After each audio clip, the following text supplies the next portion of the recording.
Hey guys, Johnny here. Don't speak news. News you're not supposed to speak about, and we're just going to get into it like we always do. So this video here is from a resident of this Majdal Shams in Syria. He was filming a missile launch from an Iron Dome platform, expecting it to intercept another missile. He exclaimed, follow it, and then surprised, he questioned, where is it, finally expressing his shock and regret when he said, oh no, it hit the house, it hit the village, damn it. So it appears that this missile strike inside of northern Syria in the occupied Golan Heights was actually an Iron Dome missile failure that fell back into the village.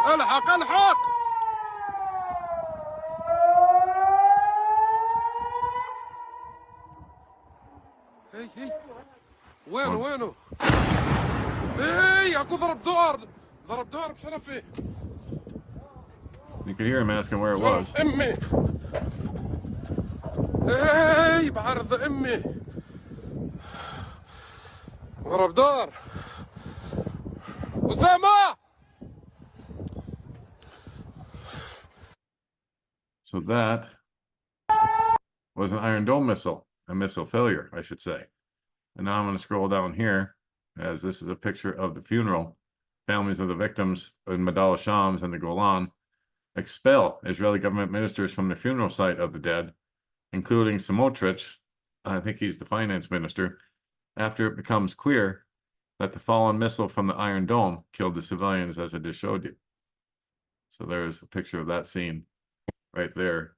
And there's a video of them actually expelling the Israeli minister as well. The EU, for their part, well, they don't believe Israel, and they shouldn't. And they want an independent investigation into the Golan Heights.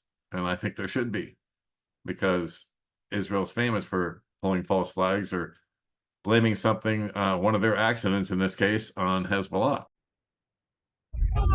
Here's that video of them throwing the finance minister, Smotrich, out of the funeral area.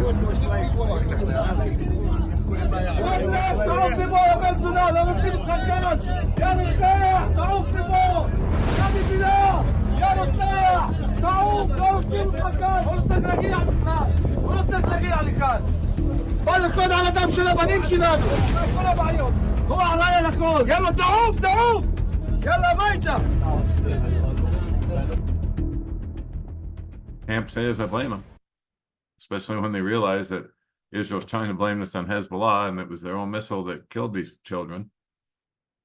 And so here's some more Iron Dome batteries going up to the north.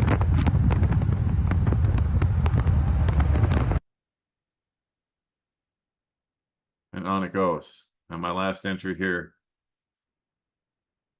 is this fire in the sky from Manhattan, New York on July 26th of this year. Look at that. And then if you look at this one, see that face in the flames? Just saying. 10 times are here, guys. Wow. All right, back to the news at hand with this war and rumors of it. So we'll just go through Hal's posting here from the starting this morning. The Israeli War Cabinet did meet today, and we're going to kind of scroll down here a little ways so we can kind of catch up a little bit. The IDF formulated a number of possible scenarios for this attack, which is now placed on the table of the political leadership. And of course, Hal was saying that these scenarios that this source was putting forth were lies. And he said a different source already confirmed Israel plans to utilize upwards of 90 fighter jets to strike at least 2 targets each within the first 30 minutes of the conflict. They intend to disable launch systems for Hezbollah missiles and rockets, blow up rocket storage locations, and do so in a swift manner. That way, all of Hezbollah's warfighting gusto would be wiped out. Their thinking is, it can't become a full-scale war if most of Hezbollah's arsenal is rendered unusable, and as such, it cannot thereby become a full-scale war. But make no mistake, the Israeli intention is to wipe out Hezbollah completely. So, if Hezbollah sees the launching of large numbers of Israeli jets, and Hezbollah still does not commence firing because they have not been fired upon, then they're likely doomed. So, evidence of the Iron Dome malfunction hit soccer field, and I just showed you that video there. That's the same video Hal has here. And he quotes the same language as I did over on Telegram. So all the hubbub about Hezbollah will pay for this is for naught. It wasn't Hezbollah that did it. It turned out to be a horrifying accident. Now, will Israel admit this? That's very doubtful. Will they go ahead and attack Hezbollah in Lebanon anyway? Highly likely. Guys, I'm going to stop there for a second. Israel knew right away that it was an accident on their part. There was no doubt in any of their minds, at least for the people in the field. But of course, they saw this as an opportunity. They didn't have to pull a false flag, and they'll just blame the accident on Hezbollah, since they had launchers across the border nearby. How convenient. That's basically what they've done here. And I just showed you the funeral where they threw Samotrich out of the funeral, told him to leave in no uncertain terms. Here's another, picture of the same picture I showed you in Telegram. So, as of this minute, 8:52 in Jerusalem, there was absolutely no word out of the war cabinet, but word has since come out. Israeli reserve soldiers received secret call-ups to prepare for possible escalation soon. Medical volunteers for Israel have just put out an urgent call for general surgeons, thoracic surgeons, trauma surgeons, and anesthesiologists to help staff in Israel's northern hospitals. And now there's unmanned aerial vehicles flying over southern Lebanon all the way up to Beirut and over Beirut itself. So now the war cabinet concluded its meeting today. And since then, Erdogan, the leader of Turkey, said they will invade Israel. Well, Erdogan keeps saying that and saying it and saying it. Oh, we're going to do this, we're going to do that to Israel, and they never do anything. So I take anything he says with a huge grain of salt. Anyway, the Israeli foreign minister responded and said Erdogan is following in the steps of Saddam Hussein and is threatening to attack Israel. Just let him remember what happened there and how it ended. The U.S. State Department says that, and Pentagon sent urgent message to the government of Lebanon, a large-scale attack is coming. So the regional council in the Upper Galilee, northern Israel, we ask citizens to stay near the fortified places and not wander or gather together. Upper Galilee and Western Galilee municipal councils say that residents must locate nearest shelters immediately and stay near them. So now Lebanon makes this official. Elias Abu Saab, the deputy speaker of the Lebanese parliament, to Al Jazeera.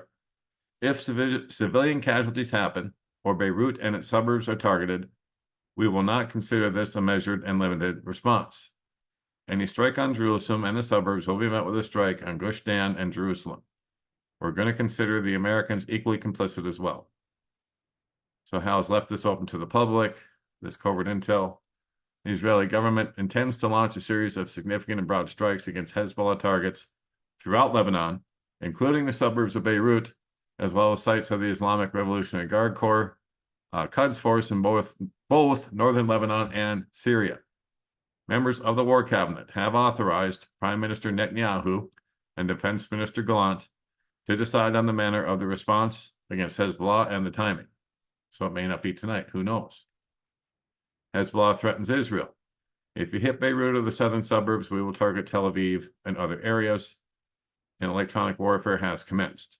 Parts of Lebanon are now experiencing failures in GPS reception and internet networks, along with disruptions in phone calls. I'll refresh it one more time here to see where we're at. If there's anything more that's been added, and it looks like it has. This is why I refreshed the page, guys. All right, Hezbollah has told both U.S. President Joe Biden's advisor on Lebanon and Israel, Amos Hochstein, as well as senior officers with the UN Interim Force in Lebanon, UNIFIL, that any kind of major Israeli retaliatory operation will result in a massive response from Hezbollah and other factions, even if it leads to full-scale war. So here we go. Strikes by the Israeli Air Force and artillery against the town of Tir Harfa and other communities in southwestern Lebanon on the border with Israel. So it has begun. And we'll just leave it there for now. But keep in mind, guys, this whole thing, this whole attack from Israel on Lebanon is based on a horrific accident that Israel committed on themselves. And of course, now they're just going to blame it on Hezbollah and use this to kick off the war. So here we go. Prayed up and prepped up at all times. That's it for now. Don't forget, don'tspeaknews.com, home base for everything that we do. Put up another story on Trump this morning. A long one with a couple of videos. You may want to take a look at that. Also, I also put up a new fundraiser so we can get the website renewed at will go haywire in 6 days. So I put that up here, along with a video explaining how it all works. And then I've also put this up. Exclusive, inside the military secret undercover army. This is a story from Newsweek from 3 years ago that I'm just now coming across, guys. This is how distracted they keep us. Even me, someone who's watching all the time. Unfortunately, I'm only a one-man show. But you're definitely going to want to take a look at this story on don'tspeaknews.com as well. So there you go. That will be it for now. I'll keep my eyes on things as always. God bless, take care. Johnny Storm, Don't Speak News.